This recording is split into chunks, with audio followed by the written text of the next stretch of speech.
Good morning, everybody. Today is day 2, and we will be exploring poetry and learning about some new terms, such as personification today.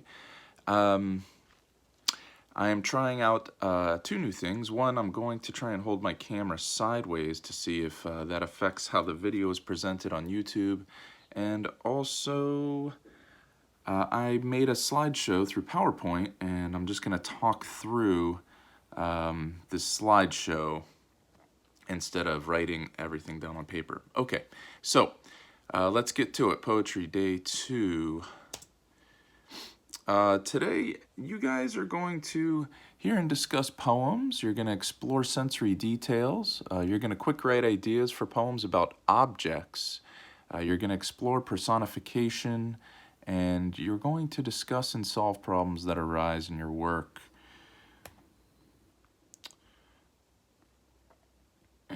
So here are some literary terms that will be covered in this unit. Alliteration, which means repeating consonant sounds at the beginning of successive words, such as sing a song. You'll see throughout this unit, metaphor, a direct or indirect assertion that a thing is something else. For example, life is like a broken winged bird that cannot fly. We will use onomatopoeia, representing something using words that imitate the sounds associated with it, like splish, splash, pitter, patter, tick, tock, swoosh, wham, bam, smack. Personification, which we'll focus on today, which is endowing a thing or an animal with human characteristics. Here's an example. The wind stood up and gave a shout, right? So you're giving the wind a human characteristic, because wind can't really shout, right? It just sounds like shouting. This is often used in Native American storytelling and also Greek storytelling. Throughout this unit, you'll also learn about repetition, rhyme, and rhythm. Poetry uses repetition, uses repeating words or sounds for poetic effect, uses rhyme, words ending with the same sound, such as twinkle and sprinkle. And poetry uses a lot of rhythm. There's a pattern of stresses and pauses in a poem. You will use and learn about simile, a comparison of two things connected by words, such as like or as. And here's an example. My love is like a red, red rose. So you're comparing. Okay, so yesterday we read a poem called September. We brainstormed words and images for the months of the year. So today I will read aloud a poem called The Sea by Deborah Chandra. And as you listen to the poem, close your eyes and create a picture in your mind. Use your imagination to make sensory details come to life. So here's the poem. It's called The Sea by Deborah Chandra. Clutching at the rocky cliffs, the discontented sea slides slowly back into itself on slippery hands and knees. Gripping with its long green arms, it hugs the grainy sand, searching for a fingerhold to climb out on dry land. So thinking of this poem, what sensory details do you notice in the sea that help you imagine what's happening? Okay, so we've got the poem here. What sensory details do you notice? You can just shout them out or say them under your breath. Sensory details.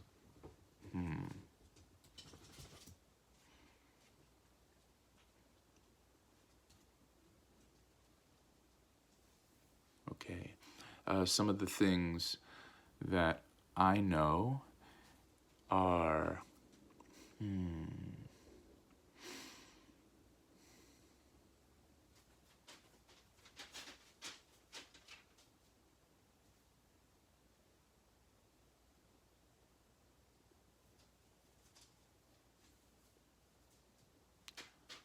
I would say maybe hugging the grainy sand is a good visual for me.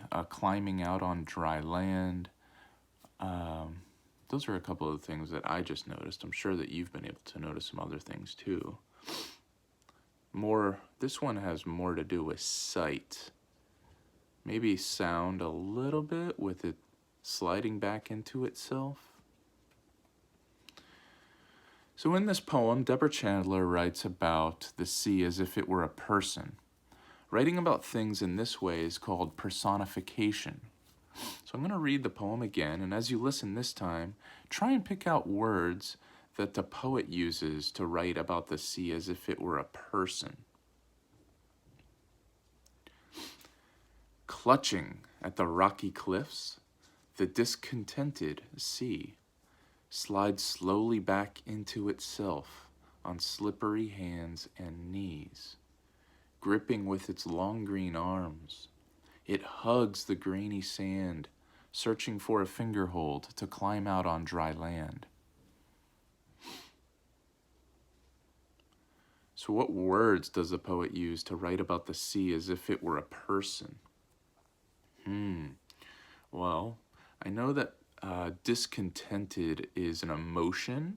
So this is saying kind of like the sea is not content. It's discontented. It is clutching at the rocky cliffs. Let's see. It's gripping with its long green arms. That's definitely something that represents a person. Hugging the grainy sand, right? Searching for a fingerhold. To climb out on dry land, right? The water actually isn't climbing, right? That's just how we're referring to it. Well, yep, okay. So next we're going to read another poem called Porch Light. And this is by Deborah Chandra again. And it uses personification. So as you listen to this poem, listen for examples of personification and sensory details. So those are the two things that we're focused on today. And let's read Porch Light.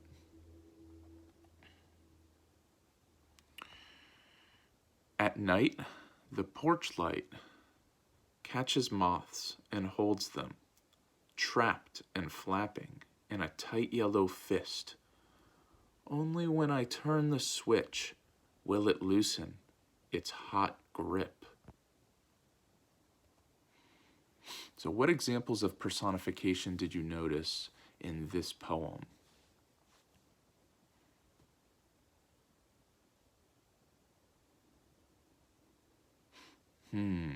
What examples of personification did you notice in this poem?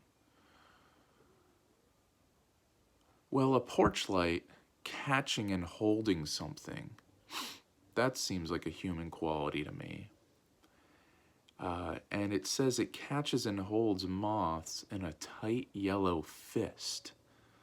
So we know that a light can't actually hold something in its fist, but a person can hold something in its fist. So we're referring to the light as if it were a person holding the moth in its tight yellow fist. And then the poem goes on, only when I turn the switch will it loosen its hot grip. Right, so at the bottom there, the light, it has a grip that's only loosened once the light switch is turned off and the light goes dim or out.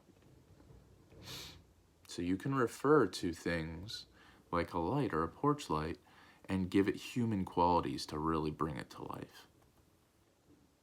So right now it's your turn to get started and write. So we're going to quick write some ideas for poems, and we're going to write about objects today. So in the poems, The Sea and Porch Light, Chandra writes about an ocean and a porch light as if they were people. Think about the following question. If you were going to write about an object in your house, what might it be?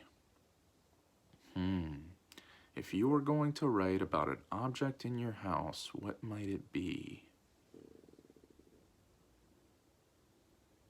Okay. So once you've decided on that object, go ahead and grab it and look carefully at it. Then what you want to do is write down some ideas about that object to kind of prepare for your poem. So what sensory details might you use to describe your object? What does it sound like, look like? Does it have a certain smell? What does it feel like? And if your object came to life, what might it do? So I decided to grab a coffee mug, which I can show you right here. My Seattle Seahawks coffee mug here, right? And I just wrote down some ideas. So for some sensory detail ideas, I just imagined when it's full, you know, there's steam reaching into the air. It's filled with black liquid, usually coffee. I used repeating words here, sip, sip, sip. Usually when you put coffee in there, it's really hot, so scorching hot. The temperature is just right for me to enjoy it. And then some human qualities, it can be reliable, strong. Coffee is energizing, it warms my body. And I wrote my poem, I didn't really include so much of if my object came to life, what would it do? So that's definitely something that I could probably include in my poetry or continue writing on my notes. Okay, let's move on. So next, I want you to quick write about your object now. And when you're ready to write the name of the object as the title of your poem, okay? And then just go ahead and quick write ideas for what you can include in a poem about your object, which I just showed you an example of. So you're gonna quick write now. You might wanna pause this, or you can watch this video and then do your quick write, and then you'll write your poem. So some things to keep in mind, notes about poems. Don't forget that poems have sensory details that help us see, hear, smell, taste, and feel what's happening. Some poems rhyme. Some poems have short lines. Poems can be about anything, which is an amazing thing about poetry or writing in general. And you can write about an object as if it were a person. This is called personification. I'm sure you're cluing in to the word there and how it relates to what it means, personification.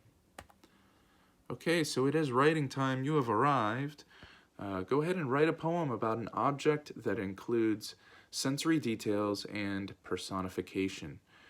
When you're done, add it to your poetry booklet, and if you can, type it up, right, and add it to your poetry folder on your computer. So here's an example of what I wrote based on the coffee mug.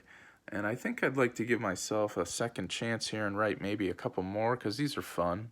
But this is called Coffee Mug, and I'll read it to you really quick. Day or night, a coffee mug sits waiting, reliable, unwavering, patiently at the ready for black hot water. Once filled, steam rises, filling nostrils just above. Sip, sip, sip, my heart is delighted. So that's my quick poem about an object in my house. I can't wait to hear what you guys come up with. Really, really, really imaginative things. Okay, have a great day. Adios.